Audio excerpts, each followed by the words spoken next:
En el nombre del Padre, del Hijo y del Espíritu Santo. Amén. Pueden sentarse, queridos hermanos y hermanas en Cristo. Como ustedes se dan cuenta, la casulla del Padre Méndez y la Santa Cena que está preparada en la credencia está revestida de rojo. Si escucharon el mensaje del Evangelio, hoy es acerca de cuando el Señor Jesús llama a Andrés y le dice, síganme. Pero si lo dejamos así solamente, pues tal vez se nos hace irrelevante, porque desafortunadamente, la iglesia, o por lo menos una rama de la iglesia, le da mucha importancia solo a un apóstol, a San Pedro, cuando en realidad el Señor Jesucristo llamó a 12 apóstoles al principio, uno para los gentiles, que es el número 13, que es San Pablo.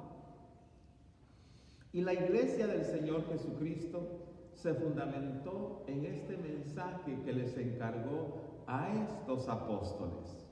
Pero hoy en este día recordamos el martirio y ministerio de uno de ellos, y se llama San Andrés. De acuerdo a la tradición, San Andrés pereció en una cruz en forma de X, donde fue torturado por los paganos.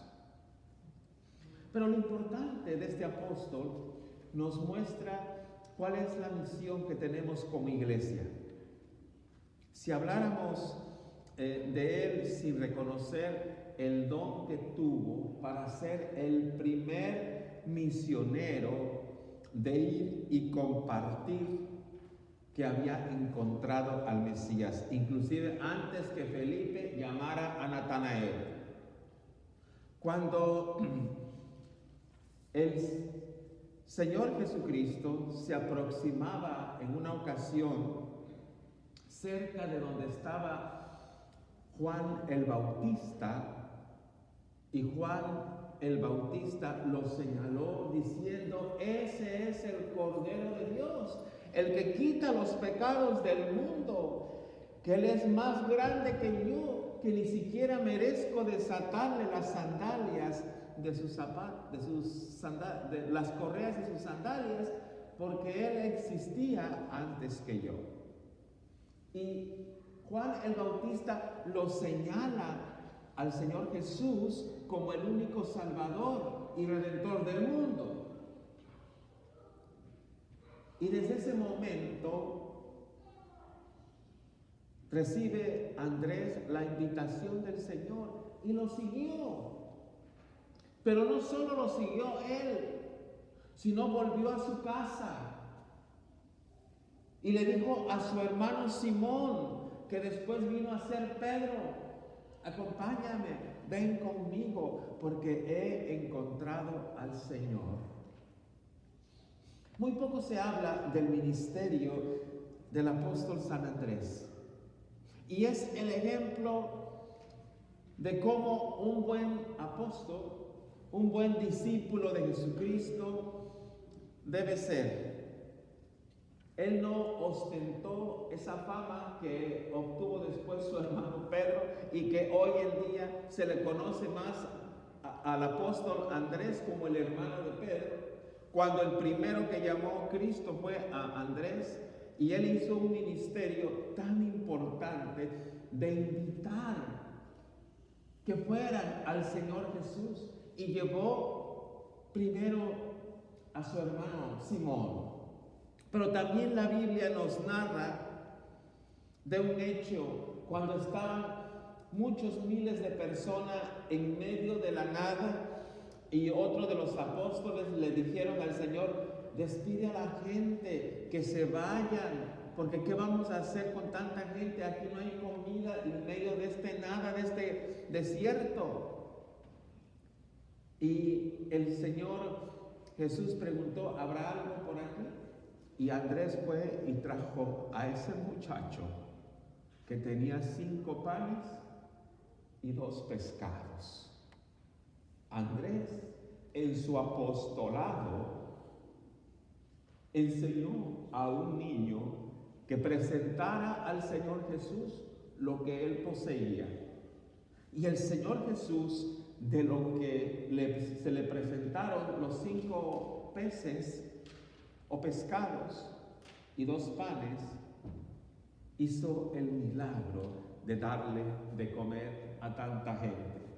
La acción del apostolado es guiar al que tiene algo que dar para que Dios haga la obra grande y maravillosa.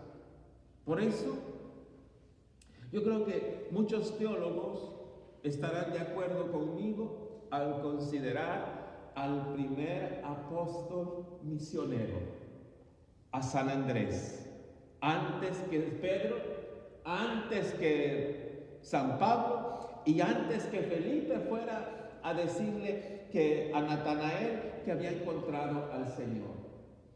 Aunque es un apóstol casi no muy nombrado dentro de la iglesia, pero es por la falta de no analizar y ver lo que la Biblia nos dice de la importancia de cada persona, por insignificante que sea, lo que es tan importante para la obra del Señor. Lo importante del llamado que les hizo el Señor, les dijo: síganme. ¿Cuántos de nosotros hemos recibido esa invitación? Síganme. ¿Cuánto nos cuesta decirle sí al Señor? Así como muchos batallamos para acercarnos al Señor, estos apóstoles nos ponen el ejemplo, y uno de ellos es Andrés. Dejó a su papá, a su familia, y siguió al Señor, y consecutivamente los demás apóstoles. ¿Cuál era el propósito por el que decidieron seguir al Señor? A convertirse a misioneros, a llevar la voz fonética del mensaje de Dios dada por el Señor Jesucristo. Es cierto que había la Escritura, pero alguien tenía que ser el portador de ese mensaje, y por eso es tan importante el apostolado dentro de la iglesia. Por eso, en la primera lectura del libro de Deuteronomio, nos dice en el verso 11 del capítulo 30, este mandamiento, o sea, esta orden que hoy les doy, dice el Señor, no es demasiado difícil para ustedes, ni está fuera de su alcance. Dios, cuando llama a alguien y le da una misión, Dios sabe que esa persona puede llevar a cabo esa misión, pero está en nosotros la entrega, la dedicación, la disposición de ser mensajeros de ese mensaje de salvación. ¿Cómo? ¿Cómo funciona? Y para eso me voy a permitir compartir testimonios. Yo recién regresando de México en mi descanso, gracias a Dios que contamos con Normita desde el mes de junio en la oficina, y regresando encontré una notita. Padre, llamó un muchacho que se llama Adoni Wilson Asensio y que le gustaría hablar con usted lo más pronto posible. ¿Qué hubiera pasado si no hubiera alguien en la oficina? Quiero que me pongan atención. ¿Qué hubiera pasado si no estuviera alguien en la oficina y ese teléfono hubiera estado sonando y sonando y sonando? No hubiera estado alguien que atendiera ese teléfono y tomara esa nota. Tan importantes somos todos en la obra, en la misión del Señor, para que la obra del Señor llegue a cada individuo, a cada ser humano. Inmediatamente nos comunicamos con Wilson y hoy tenemos el privilegio de tenerlo en la casa del Señor como parte de esta familia desde el mes de agosto. Todos los miércoles, no ha faltado un solo miércoles. Esa es la obra del Señor y por eso es importante entender el mensaje de este día. Usted no es un apóstol de nombre, no es un cristiano para que se enorgullezca, ni para que pisotee, ni para que menosprecie a otros hermanos de otra denominación o a otras personas y que usted se considere a sí mismo como mucho mejor que los demás. No, Dios nos llamó para que seamos sus mensajeros y hoy que celebramos el ministerio del apóstol San Andrés, lo tomemos como ejemplo. Él no aparece mucho en las grandes festividades, ni ninguna iglesia se lo pelea por ser el primer obispo, como si fuera tan importante esa posición. Lo importante que hizo el apóstol San Andrés es que él inmediatamente puso en acción lo que él sentía en su corazón. Por eso dice en el verso 14, al contrario, el mandamiento está muy cerca de ustedes. ¿Dónde? En nuestro corazón. ¿Quién dijo amén?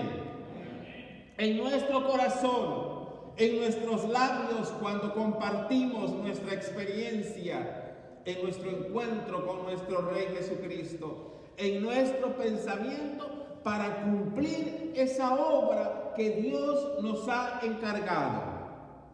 La iglesia, como lo he venido diciendo, no es un club social, no es un grupo ni de personas santiguadas, como dicen en México, para que me entiendan ustedes, en otras palabras, no es un grupo de personas perfectas, sino somos un grupo de personas arrepentidas que estamos buscando la misericordia de Dios para que la gracia de Dios abunde en nuestra vida y en nuestro corazón. Y así como dice el Salmo en el verso 4, para que en toda la tierra vaya ese sonido de ese mensaje hasta los extremos del mundo, que Dios es bueno y maravilloso y que Dios nos ama y que es tiempo que la gente del mundo conozca a ese verdadero Dios que es lleno de amor y misericordia, porque ya nos conquistaron hace 500 años con el odio de la discriminación, con el miedo del temor, presentándonos a un Dios castigador, a un Dios deshumanizado, cuando no es la verdad. Nos hemos dado muy bien cuenta que nuestro Dios es el Dios del amor, el Dios del perdón, el Dios de misericordia, es el Dios del campesino, el Dios de los marginados, el Dios de los discriminados, el Dios del migrante, el Dios del que tiene sueños para alcanzar sus metas. Ese Dios es el que hoy estamos hablando desde este púlpito. Y por eso el apóstol San Pablo, cuando le escribe a la iglesia en la ciudad de Roma, que hoy se hace llamar la iglesia romana, nos dice: esta palabra es el mensaje de fe que predicamos, dijo el apóstol San Pablo. Esta, no otra. Este es el mensaje. Y dice en el verso 9 de la carta a los romanos, del verso 10, del capítulo 10, verso 9 dice: si con tu boca reconoces a Jesús como Señor y con tu corazón crees que Dios lo resucitó, alcanzarás salvación. En pocas palabras, es que si con tu boca usted acepta a Jesucristo como su Señor y su Salvador y lo reconoce como Dios, usted alcanza la salvación. Y en el verso 10 nos dice, pues con el corazón se cree. En el corazón es donde nace la fe.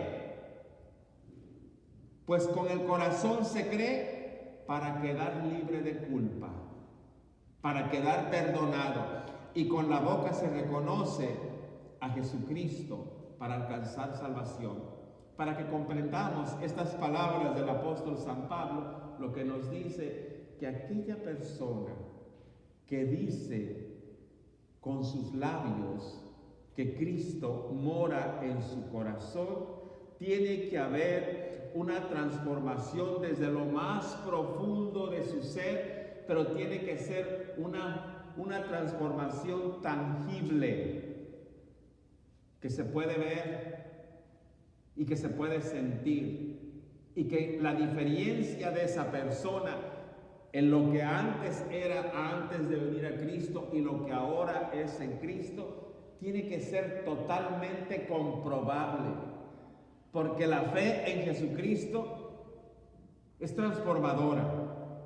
Y ese es el mensaje de este día. Cuando Cristo nos dice sígueme, te hizo venir para transformarte, para ofrecerte una nueva vida, pero también para encargarte una misión de dar a conocer el mensaje. Dice en el verso 17, así pues, la fe viene como resultado del oír, del escuchar el mensaje de Cristo. Así que no dude usted en compartir el mensaje de Jesucristo. Muchos pasamos por el tiempo que nos avergonzamos el decir que creemos en Cristo. O nos avergonzamos de decir que somos una comunidad de fe en Cristo Jesús y que nos congregamos con la iglesia episcopal. Porque tal vez el ser episcopal tiene una connotación por algunos errores que han pasado en la iglesia o en la iglesia romana o en X otra denominación. De lo que se trata es que al oír el mensaje del Evangelio, nació la fe en tu corazón, porque Cristo Jesús está en usted, porque está en la iglesia. El verso 18 de la carta a los Romanos, del capítulo 10, nos dice, pero yo pregunto, ¿será tal vez que oyeron el mensaje? Claro que lo oyeron, porque la Escritura dice, la voz de ellos salió por toda la tierra. Los apóstoles oyeron el mensaje y salieron a toda la tierra. Hasta los últimos rincones del mundo llegaron sus palabras. Meditando en el mensaje de hoy, les comparto que habíamos preparado, Normita y yo, el programa pensando que era un día sin alguna celebración. Más bien fue una confusión mía y tuvimos que arreglar el programa hoy en este día. Y no es fácil cambiar las lecturas bíblicas, pero tal vez eso pasó para que personalmente me volviera a reenfocar en el Evangelio, y también pasó para probarnos cuál es nuestra vocación en contra de las dificultades, cuando tenemos que redireccionar nuestro ministerio. Y al terminar estas palabras, nos damos cuenta, y estaba meditando, hoy, cuál bendecidos somos como Santa Natividad. Cuál bendecido soy como sacerdote de Jesucristo en estos tiempos, donde tengo a la mano una computadora, donde tengo a la mano una tableta, donde tengo a la mano una printer nuevecita, último modelo, y donde tengo la bendición de tener a Normita, que es mi derecha, mi izquierda, y todos los que me apoyan en esta obra del ministerio. Pensando así, llegué al mensaje de entender cuán difícil sería para los apóstoles. No tenían un vehículo, no tenían una computadora, no tenían que comer. Los golpeaban, los maltrataban y nunca se rindieron. Vino a mi memoria la Iglesia de Jesús en México, 1857, cuando los padres constitucionalistas de México, en la promulgación de la reforma de la Constitución Mexicana de 1857, cuando el venerable benemérito de las Américas, don Benito Juárez, un oaxaqueño, promulgó la libertad de culto, la igualdad en el culto, y hubo sacerdotes que lo apoyaron y fueron excomulgados y expulsados, y fueron el motor para empezar la Iglesia de Jesús. ¿Cuántos sufrieron? No tenían ni un templo donde congregarse, en las esquinas predicando el Evangelio. Pues de eso soy heredero, de ahí vino Padre Saucedo. Y recordando a Padre Saucedo, cómo empezó el ministerio aquí, hace 26 años, vamos a cumplir el 28 de diciembre. ¿Cómo empezó? Con todas las limitaciones. Me tocó a mí todavía hacer los programas, fotocopiándolos, recortándolos y haciéndolos, y cuando no teníamos acceso íbamos a las fotocopiadoras públicas para hacer un pequeñito programa con las lecturas bíblicas. Así que nada nos puede apartar de nuestra misión. Viéndolo desde esa perspectiva, es cuando llegamos a sentirnos contentos, porque somos muy bendecidos, porque estamos viviendo en este tiempo que nos toca vivir y que sabemos que nuestra misión no es en vano, porque cada día más hermanos se están acercando a la luz verdadera, a Jesucristo. Por eso, hermano, siga firme y adelante. Siga firme y adelante, coro. La alabanza es para Dios, para Cristo Jesús. Siga firme y adelante, ministros del altar. Siga firme y adelante, pueblo de Dios. No se raje, Cristo está con nosotros. Recuerde que en sus metas personales, Cristo está a su lado. Tal vez sus metas personales no las ve lograr llegar, pero recuerde que las cosas que se obtienen por fe y en el sacrificio son las que se gozan y te hacen mejor persona, mejor triunfador, porque en Cristo Jesús hay victoria. ¿Quién dijo amén? Firmes y adelante, pueblo de Dios. Himno 207.